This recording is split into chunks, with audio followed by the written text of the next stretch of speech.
Hi, good evening. My name is Jay Rothman. I am the host of the show. Welcome to Real Men, Real Talk Live.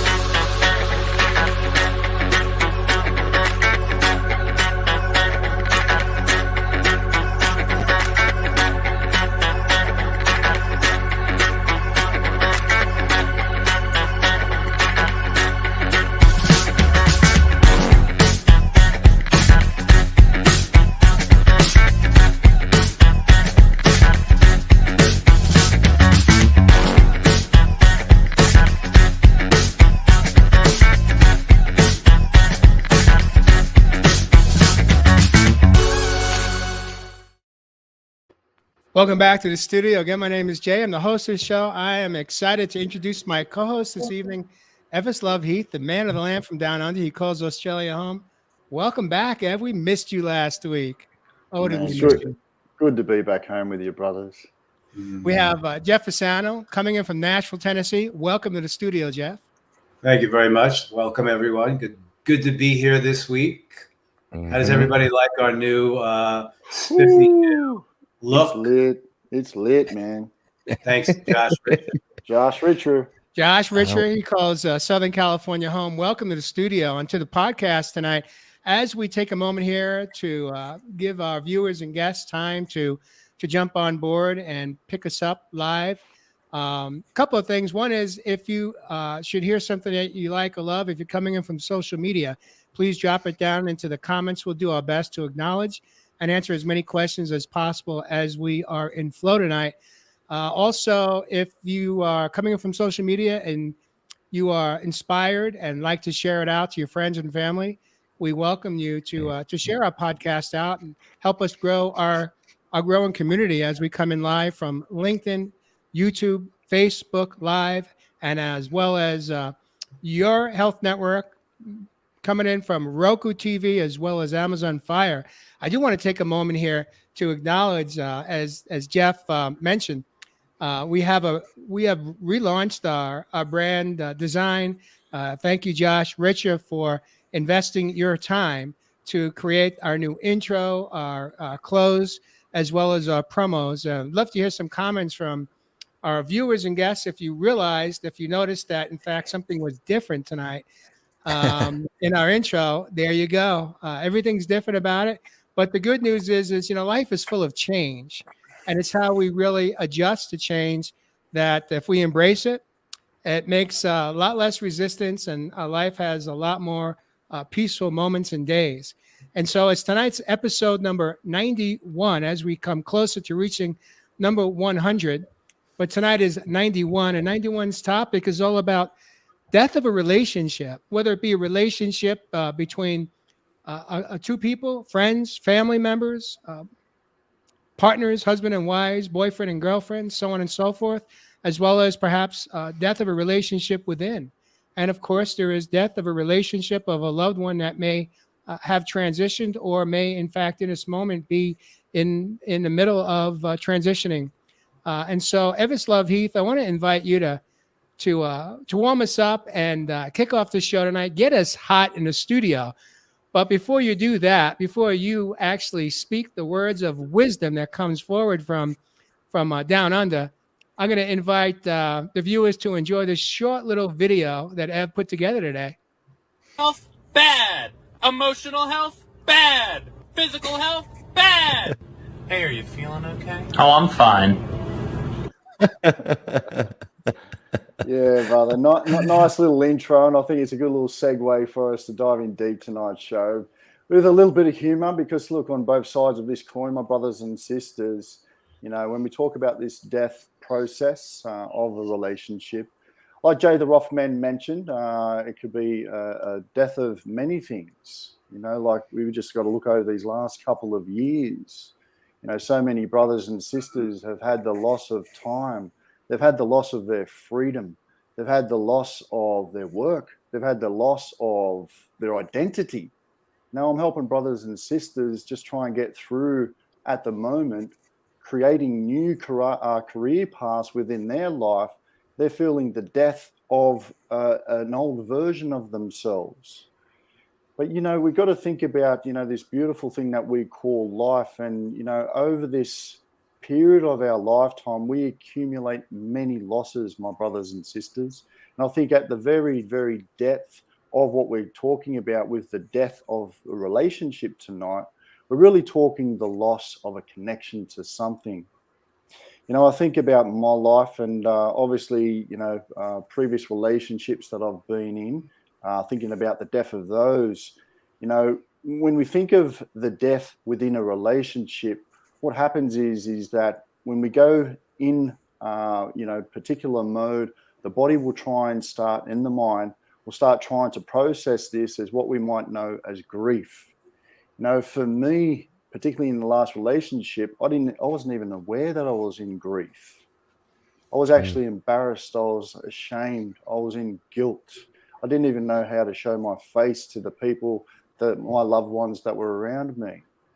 So for many of us, really understanding what the death of a relation means to us and being able to understand some of these emotions behind it allows us to really move and walk into that path of freedom that we're all seeking. And it's through these beautiful things that we call relationships that we can then start to live out a life that we want to fulfill, whether it's, for our joy, whether it's for our happiness, or for me these days, it's just for my peace of mind. So look, I'm looking forward to diving into tonight's show because I think, when we start talking about the death of any relationship, really at the cornerstone of what we're talking about here is how and if we are being able to process what we know as grief. Mm-hmm. Mm-hmm. You brought up, so many good points, Ev. And I think, for me, the last time I was grieving, it was a relationship as well. And it's that gentle allowing, it's loving ourselves through the process and trying not to be hard on ourselves, even though we want ourselves to feel better and to be okay and to get through this. And, that's the mind talking, right? It's all the things that we think we need to be doing, or we think we need to, the way this process should go and how quick it should go. At least for me, because it doesn't feel good. I want it to pass, of course. But it's that gentle allowing of it to happen and reminding ourselves that what I did last time was, allowing myself to feel the grief. And it's okay to just say that, wow, today's sort of a shit day, and that's okay. And so not judging or stuffing or pushing down those emotions and just allowing them to flow. And I reminded myself multiple times through the process that it's energy, and energy has to move. And when energy gets stuck is when we start to experience dis-ease. And, there's areas in the body that can trap that. And it can manifest itself in other ways that we don't want. So we want this to move and we want it to flow. And it is uncomfortable, and it is sad and depressing. And it is, we don't want to feel that way, obviously, forever. And it sometimes feels like it will, but it moves. It always, that's the law. We can never stay in an amazing mood 24/7. Therefore, we can't stay in a bad mood 24/7 either. So for me, the last time, it was just trusting that if I just stay present with it and allow it to keep moving and not judge or shame or stuff, that it eventually would pass. And it did. Let me ask you this, Josh. Jolene asked the question, how do we move with grief or move through grief? It's just that accepting and allowing. What do you got, Jeff? I think she just said it there. Can you pop that back up again, Jay? Of course. How do we move with grief? That's the answer. There you go. In other words, you move. You move with it. Mm-hmm. We all want to resist it, fight it. When we move through emotions and feelings we don't like, we want to fight it. We want to resist it because we don't like it. but it's a necessary evolution through life. And Jolene put it perfectly. We move with it. We allow it to be there. We don't sink or indulge into it. We just allow it to be there because it's a part of the evolutionary process of life. Mm-hmm. You know, it's interesting. There's so many things that are coming through for me right now. There's so many types of relationships that, let's say, there's we refer to it as a death, meaning that there's a permanent change in a relationship. It doesn't necessarily mean it has to be dark. It's just as a pivot or a change. So, for example, we may have a relationship with a child or children or a sibling that needs to die so that that relationship can in fact be rebirthed or new birthing. Why? Because, for example, I'll speak for myself, gentlemen, here, but when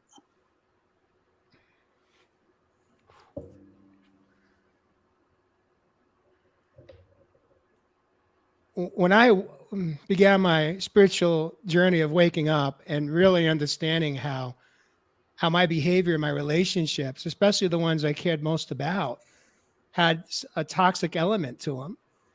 And I began to process through surrender of all of my old belief systems and all of my behaviors coming through a very self-willed, egoic state. I really was open to examine all of my relationships. And I realized that if I was going to make it, like literally live, I needed to be willing to allow the relationships that I had, even with my own children, to die so that they can be rebirthed in a healthier way. Because not only was the relationship not good for me, it wasn't good for my sons. And I couldn't ask them to change. I had to be the change maker in order for them to experience something that they may not have even understood in that moment, other than, wow, what's going on with dad? He's not the same dad. And it's an ongoing process. Simple, not easy, because there's pain involved. Even when we realize that we may not want to detach from a relationship, just because we detach doesn't mean we're not feeling the pain. Just because we detach doesn't mean that we don't energetically, we're still enmeshed or entangled in a toxic relationship. But I do believe it's possible that we can shift the energy in a relationship, not by the words we speak, but how we show up.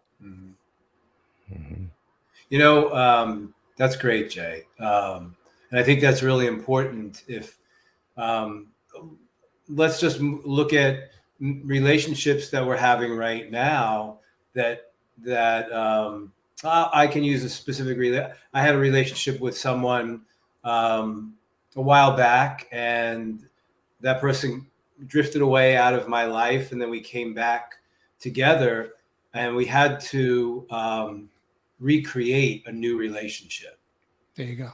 We had to let the old relationship go because our lives shifted and changed. We, personally, and then you felt the shift in the relationship, and I knew I couldn't go back to the old relationship that I had with this person, but I knew I wanted to create something new. So together we went through the process of releasing the old relationship, talking about things, and then together decided to create a new one that we have to this day. And it's a wonderful relationship, but we both, in our hearts and then consciously, healed the old parts of the old relationship, and then decided, let's create something new. But the foundation was the love that we have for each other in our heart space. That's beautiful, Jeff. That was the foundation of it. Mm. But we need to be, two people need to be on a somewhat conscious level to do something like that. 100%, brother. I was And I was actually going to mention that exactly word, Jeff, because depending on where you both are within that particular relationship, whether it's a conscious relationship as it's labeled out there, things are going to matter, like, as simple as your personality and your resilience within other previous relationships. How have you specifically coped? Did you have any coping mechanisms? For me, I was in so much denial and withdrawal. I would always just sort of push it aside and try to be in that avoidance. Mm-hmm. And if I hadn't have been able to learn some of the tools that I have been able to now to move through some of these things like we're talking about tonight, then I would have been stuck in old programs and old patterns where I was really numbing myself out from the depth of a relationship. Yeah. right. And when we do it consciously too, we have to go through a grieving. Even though you're doing it together, there's still that grieving part that you've got to, and let that go. And there's a sadness to that, even while you are recreating something new. Ev, I want to take a moment here. Oh, go ahead, Josh. Go ahead, babe. Come on. I was just gonna say, I'm curious, Jeff. That was insanely aware of the two of you to go through that. I was just curious what that process looked like. If you could briefly break down how you rebuilt or what you talked about. I mean, that's the steps. I've never heard of this, and this is fascinating. I said it's the two of us love each other. There is a deep love that we have for each other in our soul space. Mm. And then we do, we had the 3D thing. We're out there doing it. And then that person kind of moved and went away, and it didn't, I knew that, put it this way, I knew that the relationship wasn't over. I knew, because of that deep soul connection that we have and still have, that I just knew we'll pick this up somewhere along the line. But the way it kind of drifted away, I had to go through a deep grieving process through it. And then when that person came back, did whatever they did, wanted to go back into the old relationship we were having after about 1.5 years of not even speaking to each other. And I just knew, I went, no, I don't, that doesn't resonate for me. I've changed. That's different. And that hurt on certain levels. But I said, we have this amazing soul connection. We can make a choice to say, screw it. Or can we use that foundation in the essence and the truth of what it is to create something new? But what we need to do is we need to go through the old relationship and what happened and heal that first and talk about it and then move through it. But the soul connection is so important and so deep, but we did it. But how did it not become, my question is, so how did it not become like a tit for tat as you are unearthing that old relationship and expressing what you don't want? I mean, man, you are walking through a minefield on that one. Either you two are like insanely aware, or please share your process, because I'm telling you, the foundation, if you identify the foundation of the soul connection and the love that we still have for each other, there is a symbiosis with us that I have really never experienced with anybody else on that soul level. We just, one person initiates it, and then because we were working on ourselves and doing it, and and things would come up. We would process it. We'd get angry at each other. But the thing about it is, Josh, it was, I could sometimes get incredibly angry at this person and feel that anger. And then all of a sudden I'll look into her eyes and go, oh, okay. Like it would just process itself sometimes. But you know, it's an amazing relationship but we worked at it. And then we also had people that in our lives that kind of coached us through it.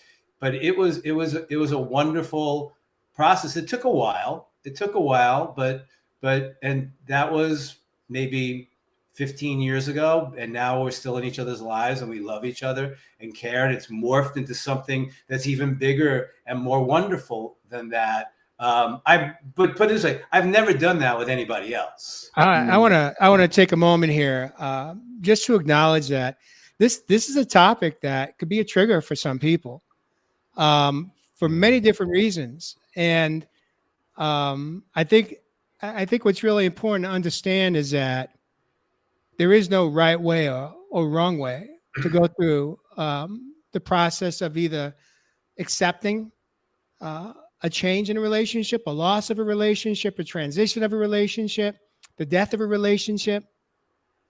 But there are certain key elements that I personally embraced. And one of them, especially as a man that had significant health issues, and I just had this knowing that if I didn't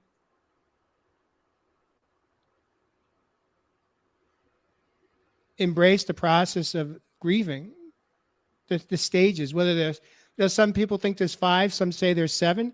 It's all over the board on if you do your own research on it.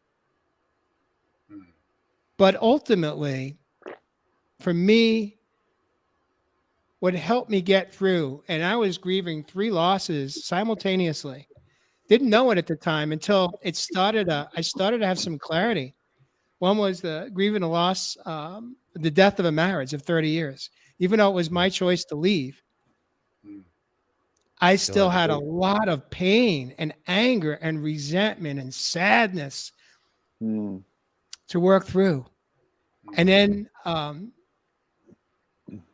3 months or so later, my dad transitioned. And I hadn't been in a relationship with my dad for 4 years because I made the choice to detach. Up until about 8 weeks before he passed, when I saw him for the last time, and didn't know that it was imminent. I knew it was imminent, but I didn't know if it would be another year or months. But I showed up, and I cleaned up my side of the street to my best ability, and I made amends, and I said things to my father that I wasn't even sure if he could hear me. But he acknowledged he heard me. And then around the same time, I realized there was a third death that I was in massive grief around, which was the death of the man I had become. And knowing that I was rebirthing, like in the moment. And for me, the gateway to inner freedom and inner peace around the grieving process of all 3 was understanding that at any given day, my emotions were going to be flowing, and giving those emotions permission to come out, to be seen and to be heard, not in a hurtful way to anyone outside of myself and not in a hurtful way for me, but learning how to journal, learning how to write, something I had never done in my life, and learning how to embrace another process within that, which was learning how to read it out loud so I could feel it vibrating through my whole body, coming up to my throat chakra, and hearing me say the words that I had just written took it to a whole new level. And then learning how to trust the process of grieving, learning how to trust, and one other word called honor, to honor the process of each death. It's interesting. Early on in my coaching career, I was working with a woman who shared with me that her mom died when she was pregnant with her firstborn. She was pregnant and her mom passed. And this was like 18 years had passed. And she never grieved the loss of her mom. And she was so angry. She was angry at God. She was angry at her faith. She was angry that her mom died and her mom wasn't there to teach her how to be a mom. She wanted her mom to be a grandmother of her firstborn son. And how she handled that I don't think it's so uncommon. She basically buried every story, every memory of her mother. She detached from her relationship with her mom in a way where when we got together and we started doing work, she acknowledged that, you know what? My children don't know their grandmother because I never talked about her. They didn't know one story about my childhood, one story about my adulthood, one story about my relationship with mom. And that for me stood out so strongly because it's one thing for the parent to transition. It's another thing to deprive her own children of a relationship that they could have with their grandmother, even though she wasn't alive. But through the stories and through the memories, I gave her permission to bring her mom back. I gave her permission to start to introduce their grandmother to them. And her children were 18 and I think 14 at the time. And for her, it really was a very cathartic game changer because she really began to understand that just because her mom had transitioned, it didn't mean that her memories and the love and all of the teachings and the experiences, and she had such beautiful honor for her mom that her mom could now be part of her children's life and hers. And what a beautiful way for the whole family to heal together. And I share this story because it's so easy just to compartmentalize and hide and deny the feelings and emotions that come up. And one of the ways that really helped me embrace the death of a relationship, of any type of relationship, is to really hold on to some of the loving memories, some of the good memories, and honor that relationship for what it was, the good, the bad, and the ugly, to honor it. Ev, what do you make of all this? Beautiful, brother. I'm just in a little bit of a trance listening to you there, my man. But what you're talking about there, and you touched on pretty much three, I think, of those stages that I'm aware of within grief. There's a book by, I hope I say her name right, Elizabeth Kubler-Ross, and she was a psychiatrist back in the day, and she actually talked about death and dying within that book, in those 5 stages that we talk about within grief, being really that denial that you're talking about there, which I was in for a long time. We're talking about the anger that you said that she started to project there, but really what lies underneath that stage within the grieving process of anger is really the pain. It's the loss.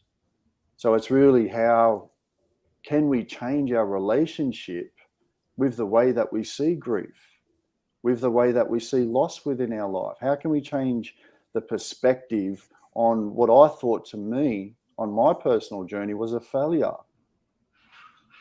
And so I went into that stage as this lady talks about within her book, which is the 3rd stage. And these particular stages aren't in particular order as well. You can go in and out of these different stages, which I started to bargain within what had happened, the experience. I started to say, well, maybe if I did this, it could change. And maybe if I do that, it maybe can go another way. So you start Yeah. to bargain within your mind, and you really haven't really processed what is the pain that's laying underneath. And those last two stages, really what she talks about within that book, the second last one is obviously depression, which really is grief over a long period of time. Mm. But that last one that we really hope to get to, and what we're really talking about there, Jay, is acceptance.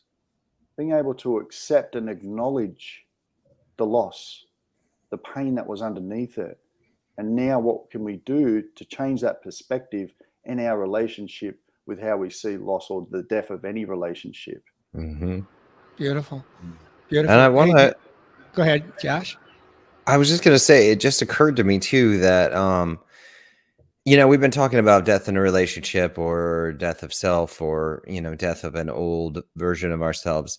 But it just occurred to me too that we're all grieving right now because of the loss of our old lives and the old way of life in this current new thing that's happened, here in these last couple of years and the pandemic and all of that. And, what it meant for people's changing their jobs and what that looked like, and or working from home and what that looked like, and grieving connection and being with people if you are working from home. It's like there's so many things that changed all at once.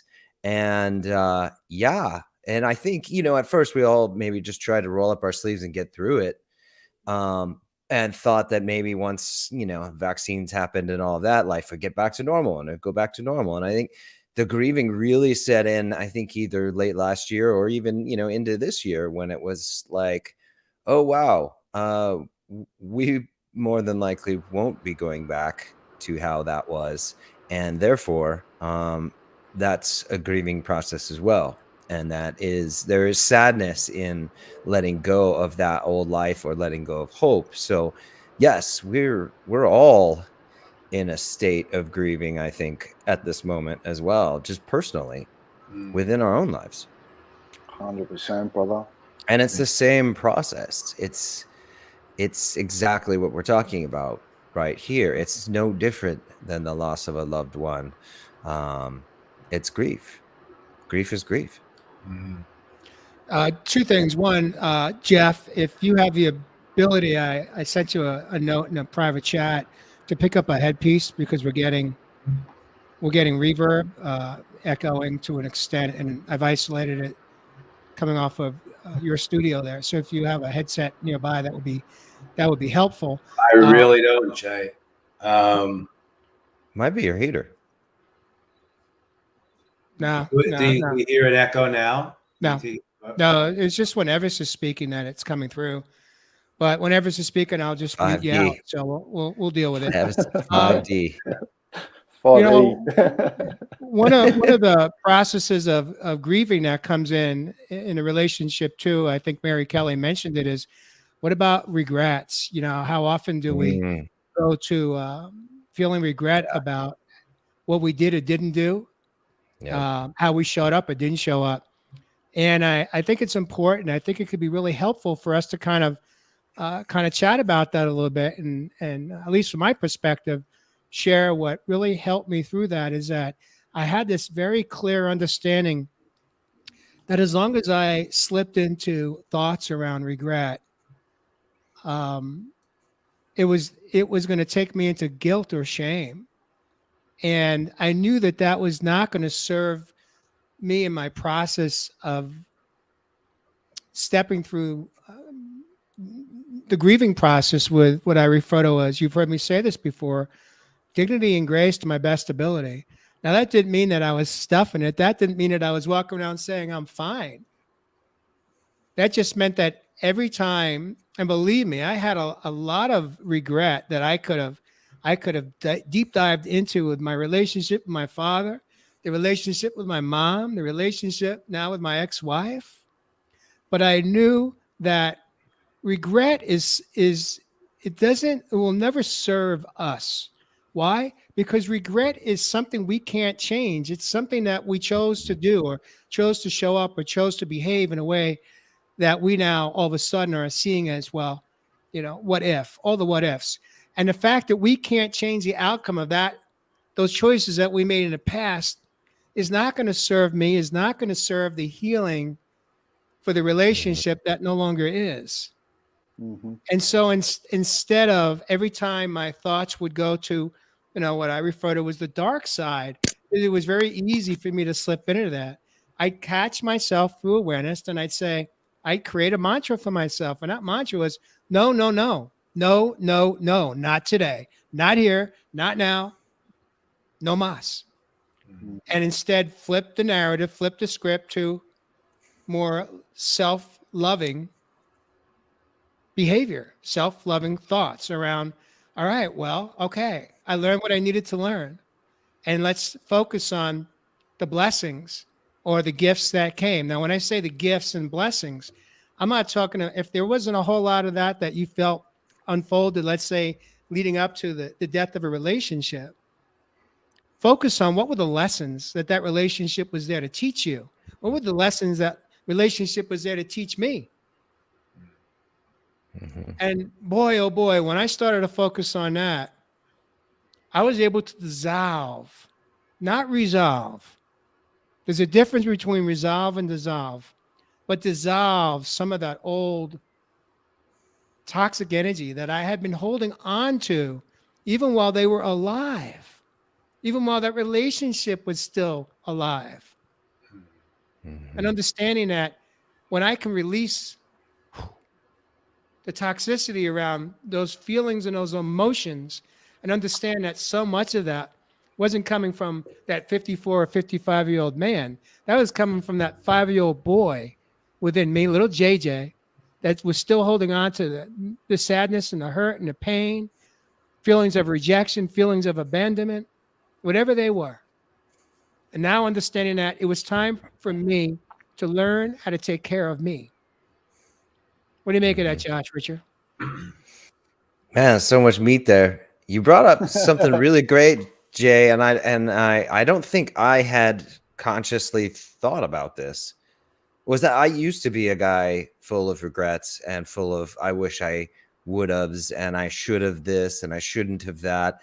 And man, and those were some dark times in my life when I was really judgmental and beat myself up and had very little compassion for my human experience at the time. And I just, and what struck me when you were talking, Jay, was that looking for the gift, right? Looking for the lesson, looking for the nuggets in any situation. I've become that out of habit here in these last few years. And that's become a habit for me. And I'm not that judgmental person anymore. And I hadn't tied the two together. And I knew that I was happier and healthier when I looked for the opportunities of lessons in the moment. And I looked for, ways to grow or learn through tough experiences or hardships or challenges or loss of relationships.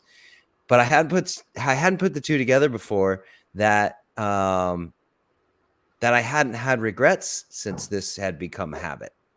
And that's a really cool awareness.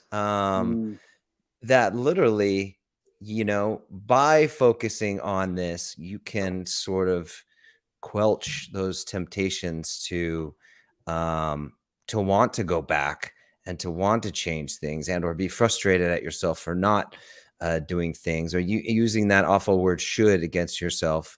I should have this, I should have that. So it was really cool. I don't know. I just nugget of learning in a moment with that you were talking, Jay. That was cool. Yeah, thank you.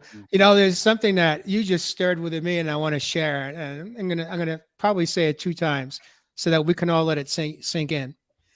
Through the process of grieving, a relationship shift or change, we always have a choice.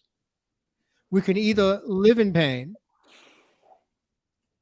or we feel the pain. And when we give ourselves permission to feel the pain and not deny it, we can heal it.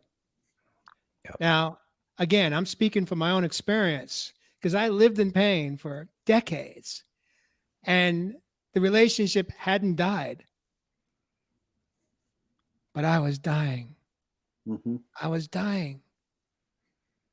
But when I finally woke up and gave myself permission to feel the pain Mhm. and express it in the healthiest way that I could through writing, through learning how to even acknowledge what I'm feeling in that moment, and find one or two people in my life that I could begin to trust, I began to heal. I began to honor. I began to accept. Yep. And there's freedom in that, Mm. inner peace, love. Again, it's simple, not easy. This takes practice. It's got to be change behavior. Mm. You know, as we approach, we got about 20 minutes to we're coming up on the hour. This topic it's huge because there's so many. Well, we may need to do a part two because we haven't really even. I just barely touched on each part of a death of a relationship, and you know, there's a lot of people right now that have lost loved ones, that have transitioned, and you know, it's interesting. I use the word lost a loved one. And I just want to kind of almost correct myself on that. And I want to say that because it's a word that for me, when I think of losing something, it's usually like a set of car keys or something physical. I'm not out there looking for that person that's transitioned or that's passed away. And so it's one of those things that it's a word that we use in the English language, at least as we describe when someone has passed away or transitioned. For me personally, I really try usually to avoid using that word lost. Now it sounds, you know, a little silly perhaps, but for me it's important because the words we speak are very powerful, and the words we speak to ourselves are very powerful. Yes. Big time. Jeff, you've been awfully quiet here. I'm going to unmute you and invite you to kind of what's on your mind in this moment right now. What are you thinking? Can you hear me? Yes. You know, I want to go back to the woulda, shoulda, coulda thing because I used to be the king of woulda, shoulda, couldas. Even when I was in relationships with people, and that's a very narcissistic, self-serving thing, thinking that everything that we didn't do, really affected the other person and affected the relationship. But I used to do those woulda, shoulda, coulda things, and what I'm trying to think about here is going back to regrets in relationships because you know, after a relationship ends, as Jay said, you know, what did I learn from it? But we've got to process it. When a relationship ends, and even with our relationship with ourselves, I just was going through pretty much the entire month of January was really a dark movement for me through the dark night of the soul. So many endings, so revisiting so many things in my life, and just thinking about aspects of my mom and dad that I never even grieved. You know, they've been passed a long time now. So there was a lot that went on for me in January, a lot of sadness, a lot of deep, dark moments, a lot of dark night of the soul, a lot of self-introspection, a lot of beating myself up about certain things in my life and where I was, revisiting aspects of my life, revisiting the end of my years in Los Angeles, and then going back and looking at all that. It was amazing what I went through in January, and the feelings and the darkness and the going through that grieving, and now the emptiness of releasing whatever it is that I had released after that process. Now going through what I'm feeling right now is there's an emptiness in me. There's just this emptiness or this void because of probably of releasing a lot of stuff. But I know what transpired is I know that the relationship with myself has shifted. So Mm. it was a tough road this past month that I didn't have anything that felt familiar in my life, anything outside of myself, anything within me. It was an amazing process of transformation. And as I said when we first came on tonight, I can live in my head. I could really, really live in my head and forget to move myself into my heart space. And it was when I was in my head, it's when I would conjure up so many scenarios and things, and I forgot the simple tool of moving into the quietness of my heart space, because that's where the truth lies. And when we're moving through the grieving process, our truth in the essence of who we are lies in our heart space. And I forgot that for a good couple of weeks and was living in my mind, where that is just old memories and memories from past lives, and memories that I should if I did it this way, I wouldn't be here. If I did it that way. And I went through that process, and I had to remind myself as early as last night, move into my heart, because that's where the truth is. Beautiful, bro. Jeff, I want to invite you to just take a moment here. First of all, trust me. Take a nice deep breath. And let that drop down into your heart space in this moment with me. And I want to share with you, as you continue to just take nice, soft, deep breaths. I loved the man that showed up last night in our production meeting.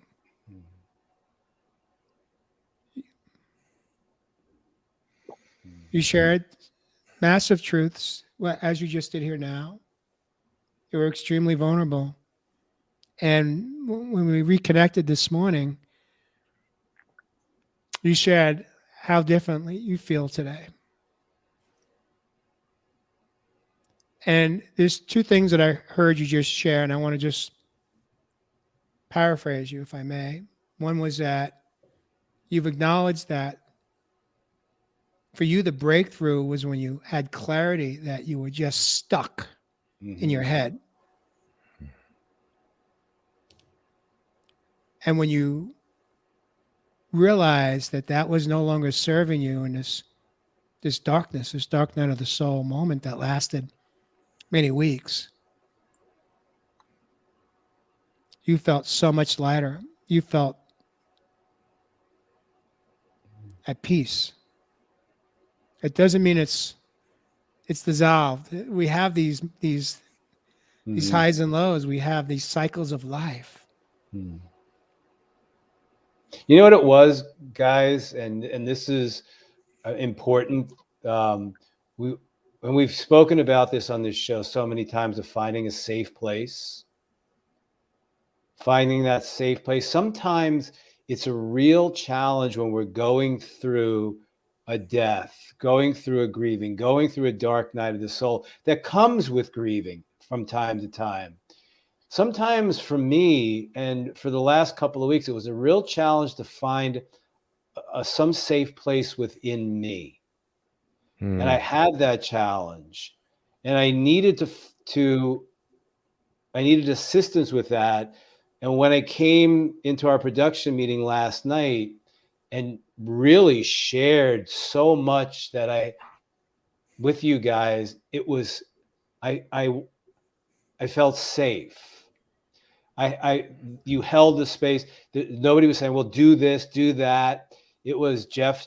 I spoke, and I felt the safety in it. And so I guess what I'm saying is, when we're going through this, is if it's a challenge to find that safe place within us, it's important to find that safe place with someone else who you can trust, that will allow you to be where you are, and then maybe give you some tools and advice. So last night, I felt safe. I felt really safe in that moment to let out and express what was transpiring within me and where I was going, and how deeply I started to understand how people can consider taking their own life. That's how deep it went for me. Mhm. And I hadn't felt that. I haven't gone that deep in a long time. Now, I didn't consider that, of course, but I found a safe place to fully express without holding back what was going on. And sometimes when I'm in my head and go to that place where it's really a place that I have to put up some sort of facade or mask, because if I really express the depth of where I'm at right now, will you judge me? And will you still love me? And am I imposing upon you? Mm. And then when I would get to that place, I would withdraw, and then the whole cycle would just keep on repeating itself. And then you would go into that spiral.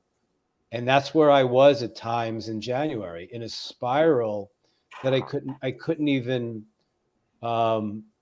find a place that was safe within me. Jeff, how do you feel right now? So much lighter. Beautiful.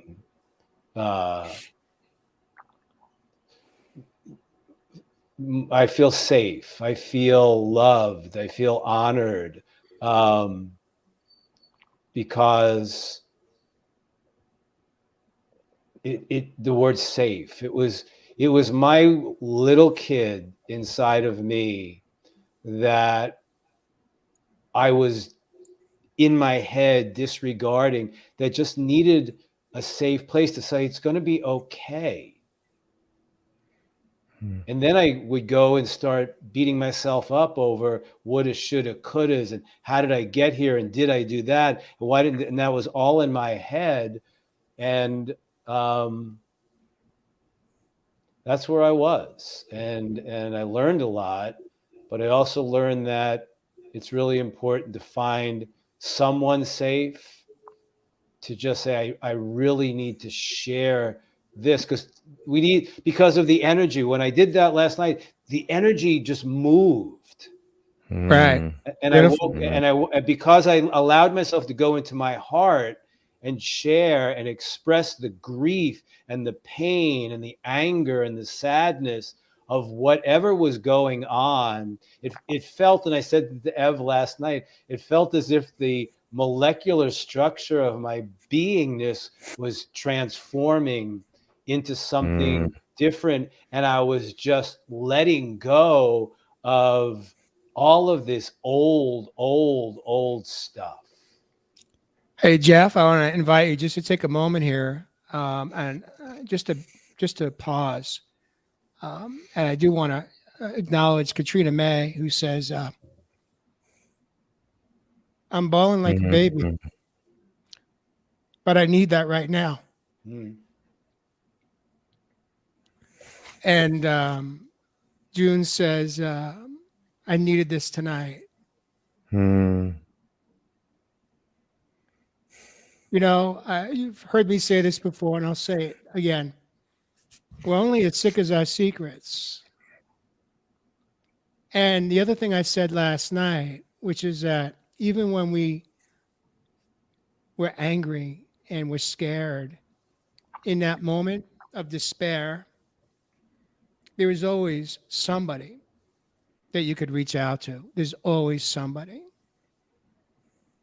You know, I just want to say one thing, and I could feel both of those women so deeply right now, that I was so frightened. 63-year-old man, so frightened because there was nothing familiar to hold on to, and I didn't know what was going on. And it was dark, and I've experienced dark night of the souls, these dark passages, these shadow periods, but this was deeper than that. And the part that was where there was just nothing familiar, it even got to the place that I had no appetite for food or anything that I wanted. It just wasn't there. And I'm fortunate that you know, I have tools to breathe, and then what, like Jay said earlier in the show, there was a knowing that this is going to pass. But when we all go through a darker grieving process, a darker place in our lives,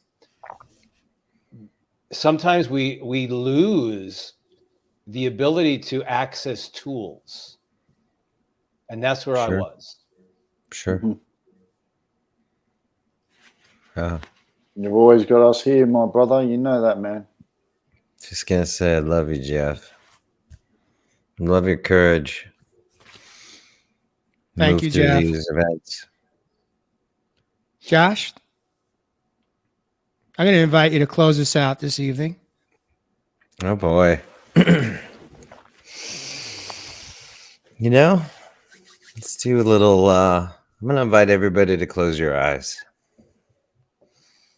Take a deep breath in. Feel the air fill your lungs.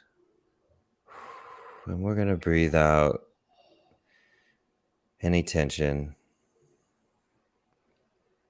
And keep breathing.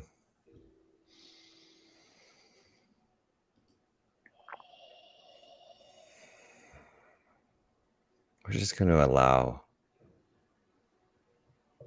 whatever's present in you to be. It's okay to feel. You're in a safe space with all of us, with each other. There's love here and honor. And those feelings are allowed to be whatever they are. And we're going to lean into love for them. Because that's a part of us that's hurting. And it's okay.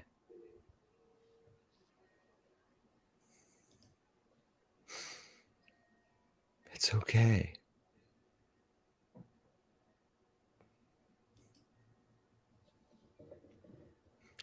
Gonna take another deep breath in. All the love here in the room tonight. Take it all in.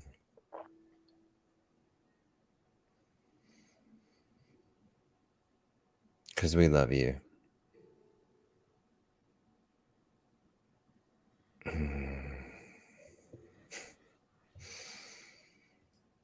And with that,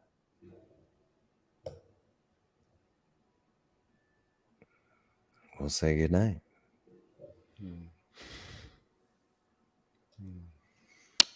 Peace and blessings. Thank you for joining us this evening on Real Men, Real Talk Live. We'll see you next week.